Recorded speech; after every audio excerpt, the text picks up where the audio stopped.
BBC के Delhi Mumbai office पर IT का सर्वे। बीबीसी के दिल्ली और मुंबई ऑफिस पर मंगलवार सुबह 11 बजे आयकर विभाग की टीम ने सर्वे किया। आयकर विभाग के सूत्रों के अनुसार बीबीसी पर इंटरनेशनल टैक्स में गड़बड़ी का आरोप है। बीबीसी ने ट्वीट कर बताया कि आयकर विभाग की टीम दिल्ली और मुंबई ऑफिस में मौजूद है। हम उन्हें पूरा सहयोग कर रहे हैं। सर्वे का काम अभी भी जारी है। ऑफिस में काम भी शुरू हो गया है। देश को जल्द मिलेगा नया पीएमओ। दिल्ली में सेंट्रल विस्टा के अधीन बन रहे प्रधानमंत्री के नए आवास का रास्ता अब साफ हो गया है। दिल्ली के मुख्यमंत्री अरविंद केजरीवाल की तरफ से मामले में हरी झंडी मिलने के बाद अब राष्ट्र को नया प्रधानमंत्री आवास जल्द मिलने की राह आसान हो गई है। यह एग्जीक्यूटिव एनक्लेव दिल्ली के असुरक्षित लुटियंस जोन में आने वाले साउथ ब्लॉक के दक्षिण दिशा में प्लॉट नंबर 36/38 पर बन रहा है। गौरतलब है कि सेंट्रल विस्टा समेत प्राइस मिनिस्टर्स एनक्लेव का निर्माण कर रही केंद्रीय लोक निर्माण विभाग ने दिल्ली सरकार से इसके लिए 173 करोड़ को निर्माणाधीन साइट से प्रत्यारोपित करने की अनुमति मांगी थी। बजट 2023-24 में 35,000 करोड़ का प्रबंध। जब भारत आगे बढ़ता है तब दुनिया आगे बढ़ती है। जब भारतीय अर्थव्यवस्था में सुधार होता है तो इसका सकारात्मक असर दुनिया पर भी पड़ता है। इसका साफ मतलब ये है कि जब भारत प्रगति करता है तो विश्व के विकास को गति मिलती है। ये बात क्लीन एनर्जी ट्रांसमिशन के क्षेत्र पर भी लागू होता है। भारत शून्य उत्सर्जन के साझा वैश्विक लक्ष्य में एक महत्वपूर्ण योगदानकर्ता के रूप में उभर रहा है। जैक्सन ग्रीन के एमडी और सीईओ विकेश ओबरा के अनुसार केंद्र सरकार और उद्योग जगत के लीडर्स की प्रगतिशील सोच और प्रयासों ने हमें पहले ही क्लीन एनर्जी ट्रांजिशन के रास्ते पर पहले ही मजबूती से स्थापित कर दिया है। उसके बाद हाल ही में घोषित केंद्रीय बजट 2023 ने इसकी गति को आगे बढ़ाने की मदद की है। राष्ट्रपति चुनाव के लिए निक्की हेली ने पेश की दावेदारी। भारतीय मूल की रिपब्लिकन पार्टी की नेता निक्की हेली ने अमेरिका में 2024 में होने वाले राष्ट्रपति चुनाव को लेकर दावेदारी पेश कर दी है।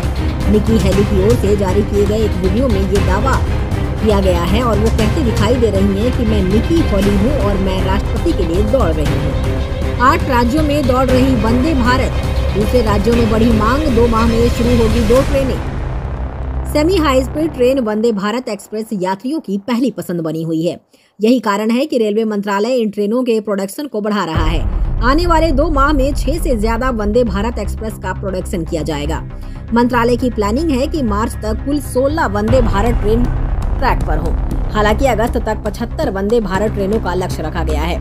मिली जानकारी के अनुसार आईसीएफ चेन्नई में फरवरी और मार्च में 3-3 वंदे भारत ट्रेन शुरू हो जाएगी। हाल ही में मुंबई से 2 वंदे भारत ट्रेन एक साथ रवाना होने के बाद वंदे भारत ट्रेनों की संख्या कुल 10 हो गई है, जो अलग अलग रूटों पर चल रही है। देश की पहली वंदे भारत की शुरुआत 2019 में हुई थी और अब तक 8 राज्यों को वंदे भारत का तोहफा मिल चुका है। वंदे भारत एक्सप्रेस ट्रेन की बढ़ती लोकप्रियता को देखते हुए कई और राज्य इसकी मांग करने लगे हैं। 2 दिनों की गिरावट के बाद बाजार में दिखी हरियाली। बीते 2 दिनों की गिरावट के बाद सेंसेक्स में मंगलवार को मजबूती दिखी। मंगलवार के कारोबारी सेशन के बाद सेंसेक्स 600.42 अंकों की बढ़त के बाद 61,32,026 अंकों को लेवल पर बंद हुआ। वहीं दूसरी ओर निफ्टी 158.95 अंकों की बढ़त के साथ 17,929.85 अंकों के लेवल पर बंद हुआ।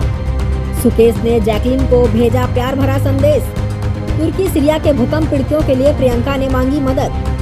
आज देश विदेश में प्यार का दिन यानी वैलेंटाइन डे मनाया जा रहा है। इस मौके पर महाठग सुकेश चंद्रशेखर को भी जेल में बैठे अपने प्यारे एक्ट्रेस जैकलिन फर्नांडिस की याद आई है। सुकेश ने कोर्ट रूम से जैकलिन के लिए प्यार भरा संदेश भेजा है। वहीं इस अवसर पर कियारा आडवाणी ने भी सिद्धार्थ संग अनसीन फोटो शेयर की है, जिन्हें फैंस खूब पसंद कर रहे हैं।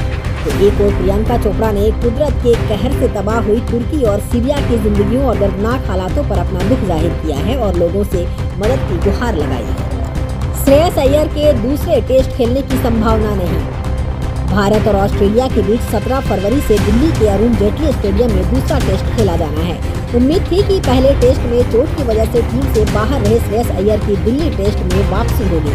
अब खबरें आ रही है कि अय्यर का दूसरे टेस्ट में खेलना भी संभव नहीं है।